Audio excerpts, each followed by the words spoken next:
कैसे कैसे मंजर सामने आने लगे, लोग गाते गाते चिल्लाने लगे, अब तो बदल दो गंदे तालाब का पानी, के कमल भी मुरझाने लगे। सुखदेव जी, एक बहुत बड़ी जिम्मेदारी मिली है फिर से आपको, उसके लिए पहले तो बधाई। सबसे पहले मैं आपके माध्यम से हमारे राष्ट्रीय अध्यक्ष मल्लिकार्जुन खड़गे जी, सोनिया गांधी जी, राहुल गांधी जी, हमारे केसी वेणुगोपाल साहब, मीर साहब, राजेश ठाकुर जी, CLP लीडर आलमगीर आलम साहब और तमाम वरिष्ठ नेताओं का मैं आभार प्रकट करता हूं कि उन्होंने मुझ पर पुनः विश्वास जताया। और जब विश्वास जताया तो मेरा भी दायित्व तो बनता है कि सारी चीज़ों को कोऑर्डिनेट करने के बाद एक जैसे ये थम्पिंग विक्ट्री हो जो होता है ना, वो मैं निश्चित रूप से मैं दिलाऊंगा। ये आज मैं आपको आपके माध्यम से मैं कह रहा हूँ। मैं इसलिए इस बात को कह रहा हूँ कि तमाम जो मोदी जी की जब से सरकार आई, हर वर्ग नाखुश है। जब हर वर्ग नाखुश है तो ये लड़ाई जनता वर्सेस मोदी हो गई है। और जनता वर्सेस मोदी मैं इसलिए कर रहा हूँ कि एक तरफ विचारधारा कि हम गांधी के फॉलोअर हैं, हम गांधीज़म पे विश्वास करते हैं, वो नाथूराम गोडसे के फॉलोअर है, तो लड़ाई इसकी है। दूसरी बात, ये संविधान बचाने की लड़ाई है और संविधान वो संशोधन करने के बाद संविधान से हट के वो काम करना चाहती है। एक बहुत महत्वपूर्ण है, देश में जब हमारे राहुल गांधी जी ने कन्याकुमारी से कश्मीर तक की यात्रा की थी, उन्होंने एक बात कही थी कि भारत जोड़ो यात्रा नफ़रत के बाजार में मोहब्बत की दुकान। ये भारत में अनेकता में एकता हिंद की विशेषता है। इन्होंने जिसे धर्मांता, फैनेटिज्म की ओर वो ले गए हैं। उनके इशूज क्या होते हैं? जातीय इशू होता है, धार्मिक इशू होता है, महंगाई इशू नहीं होते हैं, किसान इशू नहीं होते हैं, बेरोजगारी इशू नहीं होते हैं, महिलाओं पे अत्याचार इशू नहीं होते हैं, देश की रक्षा वो इशू नहीं होते हैं। उनके इशूज, मैंने कहा था, उनके इशूज क्या था? धार्मिक होते हैं। इनके इशूज क्या होते हैं? जातीय होते हैं। तो ये इसलिए मैंने कहा कि हर वर्ग त्रस्त है। और जब वो डरी हुई, मैं समझता हूँ आपकी ये उद्धव ठाकरे जी ने बयान दिया था, भारतीय जनता पार्टी की सरकार इस बार तड़ी पार, तो मैं समझता हूँ अक्षरता सत्य है। और हमारे यहाँ ये मेरे यहाँ जो नारा, जब भारतीय जनता पार्टी नारा लगा था, आपकी बार 400 पार, लोहरदगा में नारा लगा है, आपकी बार कांग्रेस 5 लाख पार। ये स्थिति वहाँ पे है, ये मैं जरूर कहना चाहूँगा। और एक बात मैं थोड़ा आपको जरूर बताना चाहूँगा, ये लड़ाई जो है, विशेषकर जहाँ से मैं आता हूँ लोहरदगा से, ये आदिवासी के लिए रिजर्व सीट है और यहाँ लड़ाई हो गई है ये आदिवासियत बचाने की, आदिवासी अस्मिता की लड़ाई है और कहीं न कहीं धार्मिक पहचान की लड़ाई है।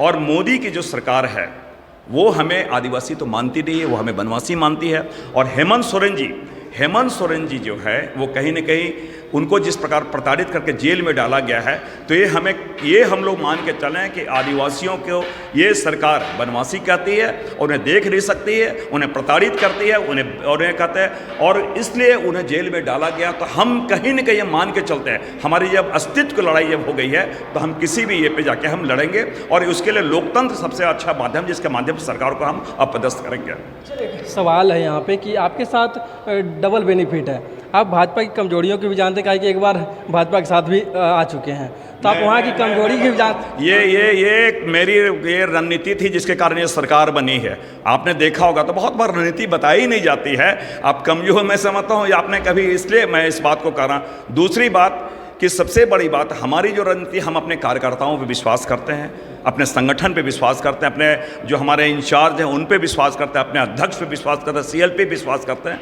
मैं इसलिए इस बात को कह रहा हूँ कि पिछली बार में जब मैं चुनाव लड़ रहा था तो मोदी जी, प्रधानमंत्री जी ने सबसे पहले मेरा नाम लेकर जो पूरे झारखंड में अपने चुनाव, भारतीय जनता पार्टी के चुनाव प्रचार किए तो लोहरदगा से किए थे। ये हमारे आम कार्यकर्ताओं का खौफ था, डर था कि मोदी जी को, प्रधानमंत्री को लोहरदगा आके चुनाव प्रचार करना पड़े। इसलिए मैं बहुत आश्वस्त हूँ कि हमारे कार्यकर्ता इतने जाबाज, इतने सक्षम हैं, हमारे लोग इतने सक्षम हैं कि सामने कौन है ये लोग नहीं देख रहे हैं। इसलिए मैंने कहा कि जैसे एक कहावत है ना, उन्हें जीत थी ये बिजली गिराने की, हमें जीत थी आसमां वही बनाने की। इसलिए हम बहुत ज़्यादा चिंता नहीं करते सामने कौन है। एक सवाल और है कि देखा जाए तो प्रत्याशी के ऊपर पार्टी की जीत संभव होती है जब वो क्षेत्र पे रहते हैं।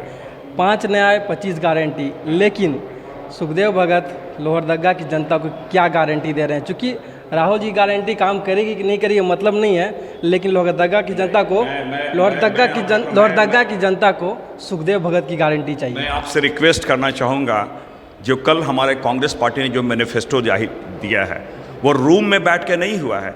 कश्मीर से कन्याकुमारी और मणिपुर से जो बॉम्बे तक के राहुल गांधी जी ने यात्रा की है, ये आम जनों की जो इच्छा, आम जनों की आकांक्षाएं, वो उस पर रिफ्लेक्ट है। इसलिए देखा होगा जितने हर जगह हर क्षेत्र का उन्होंने उनकी बातों को आम जनों की आवाज़ बने हैं। और इसलिए मैंने कही लड़ाई जनता वर्सेस एक तानाशाह सरकार के बीच है, और निश्चित रूप से जमहूरियत में जनता की जीत होगी। नहीं, लेकिन सुखदेव भगत की क्या गारंटी है, वहाँ पे जनता जानना चाहती है। कांग्रेस का टिकट होना ही वह लोगों के लिए गारंटी है। कोई भारतीय जनता पार्टी का टिकट नहीं, को जो कमल नहीं है कि मुरझा जाए। लोग अभी ये बोलने लगे ना, कैसे कैसे मंजर सामने आने लगे हैं, लोग गाते गाते चिल्लाने लगे हैं, अब तो बदल दो गंदे तालाब का पानी, के कमल भी मुरझाने लगे। लोगों में तो ये फीलिंग आ चुकी है।